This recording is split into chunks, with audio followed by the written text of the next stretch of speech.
జై శ్రీరామ్, శ్రీమాత్రే నమః. జై జనసేన, జై పవన్ కళ్యాణ్, జై వరాహి. వందే మాత్రం వీక్షకులకి అందరికీ నమస్సుమాంజలు.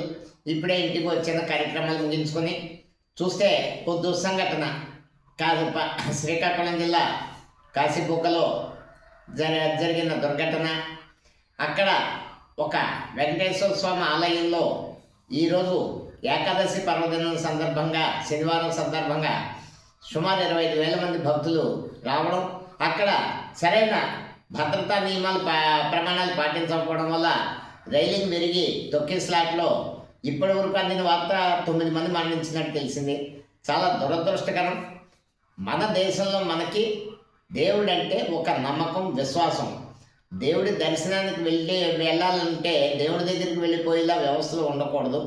ఇది బేసిక్గా ఉన్న వార్త ఏంటంటే, ఆలయం ప్రైవేట్ ఆలయం ఒక వ్యక్తి నిర్మించారు, నిర్వహిస్తున్నారు. ప్రభుత్వానికి సంబంధం లేదు. ప్రభుత్వం ఇక్కడ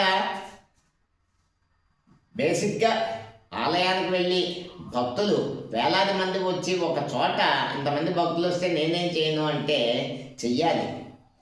సరైన భద్రతా ప్రమాణాలు, ఒకే లైన్లోంచి వెళ్ళడం రావడం అంటే ఒక లైన్లో వెళ్ళాలి, ఒక లైన్లో రావాలి. ఏ దేవస్థానంలోనే ఉంటుంది, అదొక లోపం.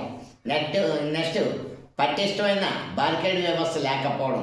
నెక్స్ట్ ఇంతమంది దర్శనానికి వచ్చినప్పుడు పోలీసు బందోబస్తుకి అప్లికేషన్ పెట్టుకోవాలి. ఇవన్నీ కనీస నియమాలు తీసుకోవాల్సింది. ఇక్కడ ప్రభుత్వం కూడా ఇది ప్రైవేట్ దేవాలయం, ప్రభుత్వం బాధ్యత లేదు అనడానికి అని కలెక్టర్ గారు అన్నాం, అది కూడా భావ్యం కాదు. ఎందుకంటే అధికంగా జనాలు ఎక్కడైతే కేంద్రీకృతం అవుతారో అక్కడ పోలీసులు విధి నిర్వహణ చేయాల్సిన అవసరం అయితే ఉంది. వాళ్ళకి తెలియదు నియమావళి, మీరు తెలియజేయాలి. మీ ఆలయానికి ఎంతమంది దర్శనం వస్తారో మీరు బందోబస్తుకి అప్లై చేసుకోండి అని చెప్పాల్సిన బాధ్యత ప్రభుత్వం మీద కూడా ఉంటుంది, పోలీస్ శాఖ మీద ఉంటుంది. సరే, ఇలాంటి దుస్సంఘటన జరిగిన వెంటనే అక్కడికి ప్రతిపక్ష పార్టీ వచ్చేసి హడావుడి చేయడం. ఎప్పుడైనా సరే ఇది మతం అన్నది, మత విశ్వాసం అన్నది పరిపాలనలో భాగం, రాజకీయాలకి అతీతం. ఇది దృష్టిలో పెట్టుకోవాలి. వీళ్ళు వచ్చి అక్కడ ధర్నా చేయడం కానీ ఇది కానీ వైసీపీ శ్రేణులు అది కూడా సముచితం కాదు. ఈ విషయంలో ఆలయ ధర్మకర్తలు కానీ ప్రభుత్వం కానీ అందరూ కూడా పూర్తి బాధ్యత వహించాలి. ఎవరైతే మరణించారో వాళ్ళ కుటుంబాలని ప్రభుత్వం కానీ ఈ ఆలయ కమిటీ కానీ ఆదుకోవాలి. తర్వాత ఎప్పుడైతే ఎక్కువ భక్తులు కేంద్రీకృతం అవుతారో దేవస్థానాల్లో చాలా ఉన్నాయి దేవస్థానాలు.